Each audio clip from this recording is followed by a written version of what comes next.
Hey friends, this is JB presenting wisdom. So watch out here. We've got Solomon's Proverbs, and what a great place to kick off a new program, which is presenting wisdom. What wisdom? Not my wisdom. No, not JB, but we've got the Holy Scriptures, the Bible, right? And we're pouring into them. We're pouring into the Proverbs, and we're going to start. We may even keep it going because it doesn't stop there. It's just a beginning point, okay? And right now we've got the Proverbs verses 16. We're looking at chapter 16 rather, verses 1. We're doing the whole deal. We're going to read through them, but let's take a look at a couple that are calling out to me, speaking to me. And I tell you what, the more you pour into the Bible, the more God is going to be pouring into you. I guarantee it. I'm having dreams even. I had a dream last night. Jesus is at the table. He's writing a book. And I mean, I'm looking for signs, and I'm even finishing up a book I'm writing. And is there much more that I need? Is there much more that, I mean, there, besides some physical entity showing up at my door, walking in and telling me, I am Jesus and here's what you need to do. We've got to work with the signs God gives us. So what am I saying? You're going to have to figure out what that means for you. But I encourage you to pour into the Bible. If it's not the Proverbs, get into other pages of the scripture. Okay, we're also doing John. We're doing John. We've got a life group coming up here in about 30 minutes. And I said, man, I didn't really get to this particular task today, and I've only got 30 minutes. Let's roll it out. Let's roll it out, and we'll at least roll camera, and we can do the post-production a little bit later, shoot it off, and have that scheduled up on the YouTuber for you, my friends. So let's look at this. What we have, verse 3, commit your work to the Lord, and your plans will be established. How many of you are committing your work to the Lord? Let me ask you. I mean, would you raise your hand if you're committing your work to the Lord truly?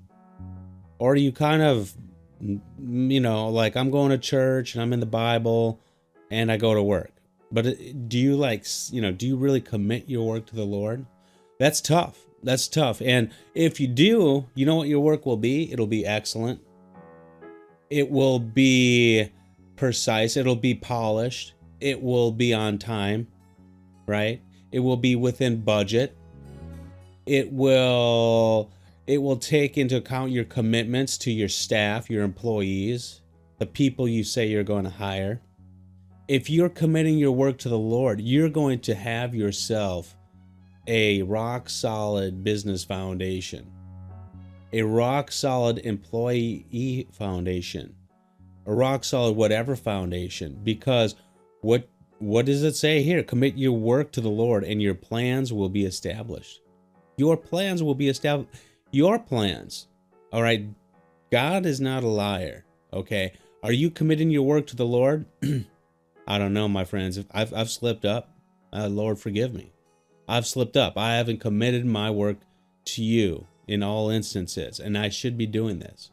All right. Now you stay in prayer and you keep this out there in front of you. It's going to be much easier. All right.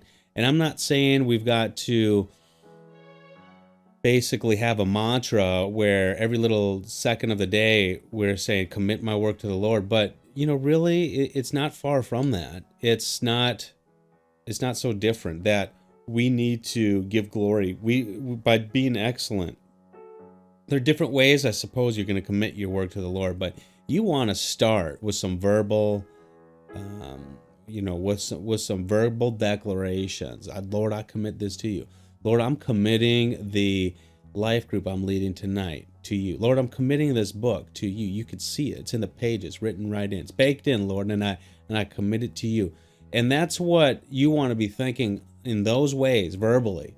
And yeah, after a while, you're going to be like, all right, I've kind of committed this to the Lord. I'll just set it in the wind. I suppose so. But after a while, I think you need to come back and recommit. Okay, recommit to the Lord, and do that verbally. Do that in ways that are, written. Write it down. Even they say that your goals are more likely to really come into fruition if you write them down. Well, what about your commitments to the Lord? You should have that as a goal. All right. So that's huge. Number 3, verse 3. We didn't even just get too far into this. We're already hitting a big one. Look. Let's look at number 7. When a man's way pleases the Lord, he makes even his enemies to be at peace with him. Don't you want to be at peace with your enemies? You may not even think you have enemies. There's enemies out there. Okay. If you don't have any, then guess what? You're basically probably not living up to what you got to do. Possibly. Maybe not, but possibly. Because when you're out there preaching the word, when you're out there sharing the Lord with people, you're going to make enemies. I guarantee you. And it's just going to come. But, those enemies, when a man's way pleases the Lord, you're going to want to do other things to please the Lord. You don't want to just go out and make enemies, but you want to please the Lord. And those enemies that you should be having probably should be pacified. The Lord's going to do something with them. Vengeance is his, and he will handle them up. All right. The heart of a man plans his way, but the Lord establishes his steps. Yeah, God wants us to figure things out, plan a little bit, right? And then have faith to walk in the Lord will establish your steps. Bam. Seems like, is this a Joel Osteen program? No, it's not. It's not. This is just, I'm reading right out of the Bible. You can believe it or you don't have to believe it. Okay. I choose to believe this particular proverb in the Bible. The heart of a man plans his way, but the Lord establishes it. Now it's got to be your heart too. The heart of a man. All right. That's huge. You want to get in there. You want to look at the other versions, make sure that you understand these verses. Don't just take one and just run for it. Now, many of these, and many times we want to take a lot of this in context. Okay, what is the context? Okay, well, it's a wisdom, it's a proverb, it's in the Bible. In a lot of other places in the Bible, you've got to read before and after. But on some of these proverbs, they're just golden nuggets, just waiting to be picked up. Like this: the heart of a man plans his way. Now, better is a little with righteousness than great revenues with injustice. This is a complete thought and finish, basically. Now, does it dovetail into the? Sure, because it's the Bible. It holistically dovetails in, and naturally, there's probably some order here too. But these are nuggets that you're really going to be able to pull out. Now, just have discernment. Don't say, hey, JB said you can pull any little nugget out. No, I mean, you're going to want to read forward and after. What's the next one? Read. An oracle is on the lips of a king. His mouth does not sin in judgment. Okay. Now, you see, 10 doesn't really, it's sort of independent of 9. All right. So we're okay there to pull out number 9. Okay. We want to read before and after. What about 16? How much better to get wisdom than gold? To get understanding is to be chosen rather than silver. Man, haven't we heard this one before? Understanding, get wisdom, right? This is one they keep hammering. We're number 16. It seems like they hammer this particular proverb in every chapter of Proverbs. And sure enough, here it comes back. That's telling us something. That means this will be on the test, my friends, okay? Pride goes before destruction, and a haughty spirit before the fall. This is a warning, okay?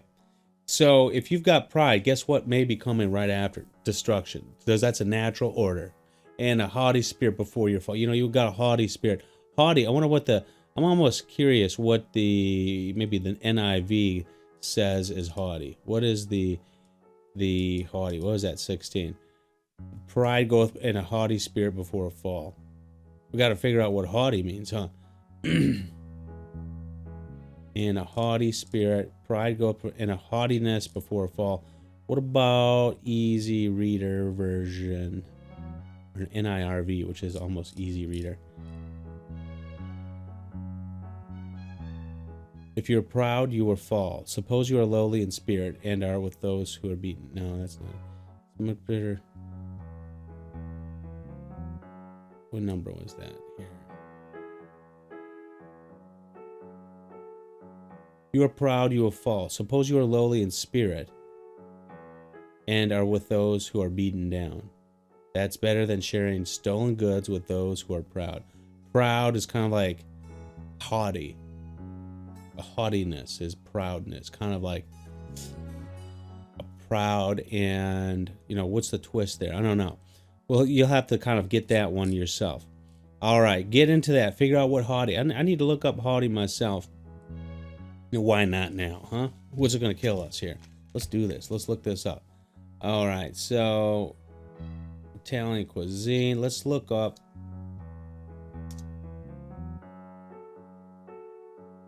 haughty.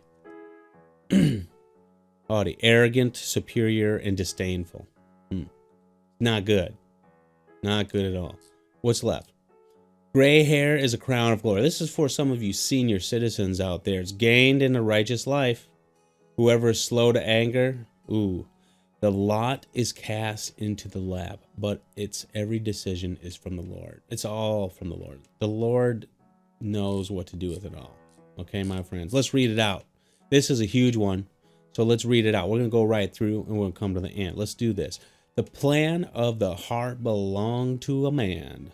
The plans of a heart belong to a man, but the answer of the tongue is from the Lord. All the ways of a man are pure in his own eyes, but the Lord weighs the spirit. Commit your work to the Lord, and your plans will be established. The Lord has made everything for its purpose, even the wicked for the day of trouble. Everyone who is arrogant in heart is an abomination to the Lord. Be assured he will not go unpunished. By steadfast love and faithfulness and equity is atoned for, and by the fear of the Lord one turns away from evil. When a man's ways please the Lord, he makes even his enemies to be at peace with him. Better is a little with righteousness than great revenues with injustice. Right? The heart of a man plans his way, but the Lord establishes his step. Make sure your heart's centered in God, friends. An oracle is on the lips of a king, but his mouth does not sin in judgment. A just balance and scales are the Lord's. All the weights in the bag are his work. It is an abomination to kings to do evil, for the throne is established by righteousness. Righteous lips are the delight of a king, and he loves him who speaks what is right. A king's wrath is a messenger of death, and a wise man will appease it. In the light of a king's face there is life, and his favor is like the clouds that bring the spring rain. How much better to get wisdom than gold? To get understanding is to be chosen rather than silver. The highway of the upright turns aside from evil. Whoever guards his way preserves his life. Pride goes before destruction, and a haughty spirit before the fall. It is better to be of lowly spirit with the poor than to divide the spoil with the proud. Whoever gives thought to the word will discover good, and blessed is he who trusts in the Lord. The wise of heart is called discerning, and sweetness of speech increases persuasiveness. Good sense is a fountain of life to him who has it, but the instruction of fools is folly. The heart of the wise makes his speech judicious and adds persuasiveness to his lips. It's got to come from the heart, friends. Gracious words are like a honeycomb, sweetness to the soul and healthy to the body. There is a way that seems right to man, but its end is the way to death. A worker's appetite works for him. His mouth urges him on. A worthless man plots evil, and his speech is like a scorching fire. A dishonest man spreads strife, and a whisperer separates close friends. A man of violence entices his neighbor, and leads him in a way that is not good. Whoever winks his eyes plans dishonest things. He who purses his lips brings evil to pass. Gray hair is a crown of glory, and it's gained in a righteous life. Whoever is slow to anger is better than the mighty, and he who rules his spirit than he who takes a city. The lot is cast into the lap, but its every decision is from the Lord. Wow. Got some good nuggets. My friends, I even had to circle in the heart of the wise makes his speech judicious and adds persuasiveness to his lips. I had to add that afterwards. You know, you're going to come across these and you're going to have to, you want to find out, what does it mean to you? Okay. It means something different to JB, but what does it mean to you? You're going to have to get in these Proverbs. And I'll tell you what, the Lord speaks to us in different ways. And when you get in that Bible, he's going to be talking to you in a way, probably the message is going to be the same. That's not going to change. But the circumstances, the time, the place, when you read it, it's going to come across to you in the way from your perspective because of your circumstances. Okay. That the truth is going to be there solid, but it's going to speak to you really. And you're going to get in here. You're going to learn something and you're going to get that wisdom that you and we all are searching for. We should be searching for on a daily basis, and we are never going to have it truly till we get to heaven, but we've got a lot of nuggets that we can pick up on the way. And my friends, I hope this blesses you, and I hope that you will get wisdom and get understanding, and let's do this. Good night, my friends. All right.